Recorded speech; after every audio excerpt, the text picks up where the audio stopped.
Hey, salut tout le monde, on se retrouve pour une nouvelle vidéo. Donc ici, on est toujours avec le logiciel Houdini où on va montrer une nouvelle technique rapide, simple et efficace pour réaliser des nuages dans le logiciel 3D, des nuages vraiment réalistes avec une qualité incroyable d'une manière rapide, simple et efficace. Et comme vous allez le voir aussi, on va montrer le processus de réalisation du Nimbus, le Magic Cloud, le nuage magique que vous connaissez dans Dragon Ball Z aussi. Donc n'hésitez pas à regarder ce tuto. N'hésitez pas non plus à liker et partager la vidéo. Venez nous rejoindre sur Instagram, TikTok, Twitter, Snapchat pour suivre notre actualité. On se retrouve tout de suite après le travail qui a été réalisé par un membre de la team pour le tuto. C'est parti!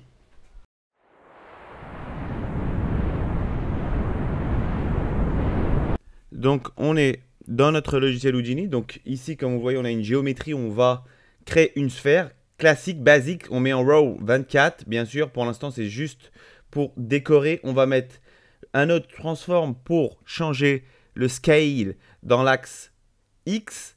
Et dans l'axe Z, comme vous le voyez ici, on va le modéliser un petit peu. On va aussi ensuite charger le node Cloud, comme vous voyez ici.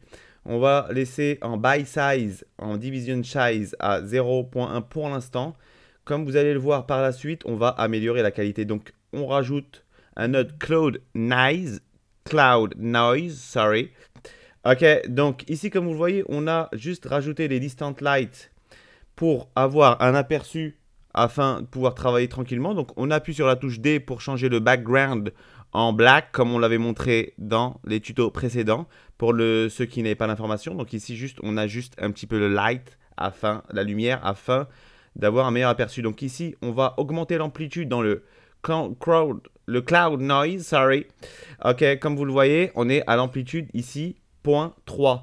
Donc, on a plusieurs paramètres qu'on va modifier au fur et à mesure. Donc, comme vous pouvez le voir, lorsque je modifie dans Elevation, les paramètres, ici, on a un changement de l'aspect de nos nuages. Donc après, à vous, bien évidemment, de jouer avec les paramètres afin de pouvoir obtenir le résultat que vous souhaitez. Donc, bien évidemment, ici, quand vous allez sur le by size dans le cloud, ça va augmenter la qualité. Plus vous réduisez le chiffre et plus vous allez avoir une qualité vraiment impressionnante, mais bien évidemment, votre PC souffrira et il nécessitera un temps de chargement un peu plus important.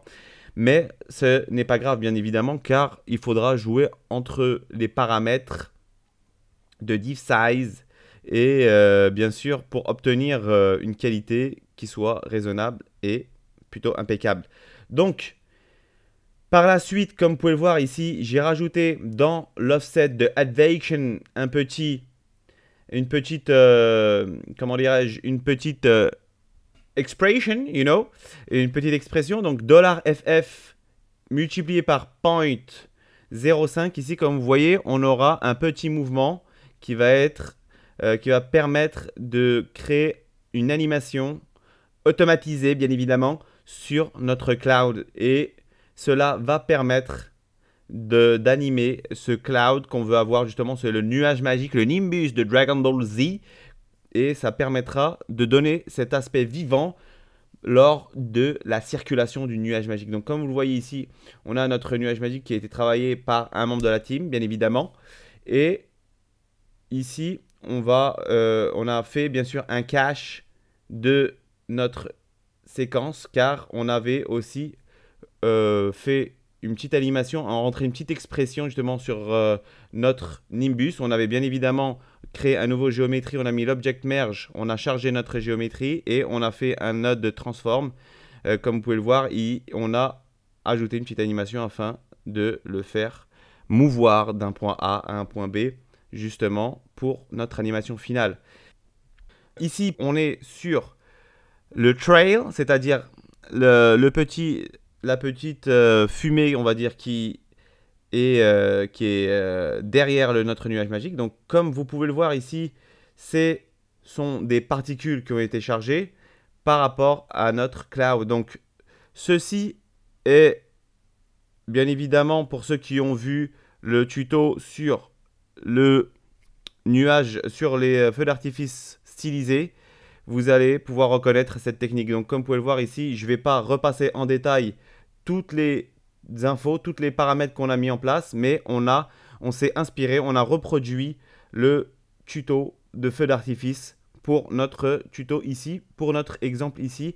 Et donc, je vous invite à aller voir notre tuto de feu d'artifice pour pouvoir comprendre facilement ce qui a été mis en place ici dans notre tuto de Cloud Magic. Donc, c'est juste un copier-coller quasiment en modifiant quelques paramètres pour obtenir notre résultat final. Donc, comme vous pouvez le voir, ici, on a un trial, c'est-à-dire des petites fumées, une petite fumée qui suivra notre nuage magique. Et donc, on a modifié ici les paramètres de volume VOP ici pour obtenir avec le turbulent noise, le anti-aliasing noise. Et on va modifier bien évidemment les paramètres pour obtenir notre résultat final. Donc là, ici, on va ensuite merger tout cela et on va avoir notre volume visualization pour qu'on puisse être toujours, bien évidemment, on utilisera le density file pour obtenir notre résultat impeccable et on modifiera les couleurs pour bien évidemment avoir quelque chose qui va coïncider, qui va concorder avec notre nuage. Comme je l'ai dit ici, il suffira de revenir sur notre tuto du feu d'artifice que je vous invite à aller voir et vous allez obtenir toutes les informations afin de pouvoir reproduire cet effet car on n'a pas voulu trop tarder dans ce tuto et répéter à chaque fois les mêmes informations. Ok, donc ici on a modifié les valeurs de voxel, on a ensuite fait notre volume, bien sûr, relier notre volume voxel size avec notre volume rastrite attribute pour avoir une concordance dans les valeurs de voxel size pour éviter qu'il y ait à chaque fois des valeurs postées de manière différente. Donc, on n'oubliera pas, hein, bien évidemment, de vérifier nos sources ici dans le volume source, bien évidemment. On va ensuite être dans notre dissipation à 0.25. On a bien toute notre extra field de CD, c'est-à-dire pour la color et de l'alpha. Ensuite, pour pouvoir les travailler au niveau du rendu, bien évidemment. Ce qui va se passer, c'est que ensuite, une fois qu'on aura terminé et qu'on aura un résultat qui va correspondre avec ce que l'on souhaite, on va faire un dope imported file, ensuite un file cache comme à notre habitude pour obtenir notre volume visualization et rajouter bien évidemment le volume visualization et à la fin pouvoir importer notre rendu justement. Ici on crée une géométrie avec un object merge pour avoir notre rendu de notre simulation et pouvoir le travailler de manière efficace sur notre compositing ou plutôt notre rendu final. Donc ici, comme vous pouvez le voir, lorsque j'ai un petit aperçu, j'ai ajouté les shaders qui vont permettre, ici, comme vous pouvez le voir sur notre trial, j'ai ajouté un Pyro Advanced Shader, comme vous pouvez le voir, afin d'obtenir un résultat plutôt satisfaisant.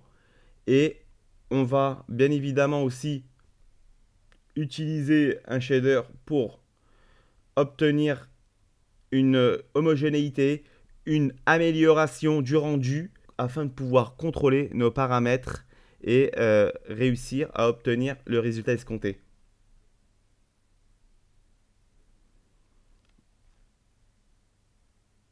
Ok, donc pour obtenir un meilleur rendu justement de nos fluides, comme vous le savez, on va ajouter ici un node smoke solver plutôt, et on va effacer comme on l'avait fait bien évidemment sur notre précédent tuto de feu d'artifice, et on va juste utiliser une partie du contenu de ce node pour avoir un meilleur visu, un meilleur rendu justement de nos fluides.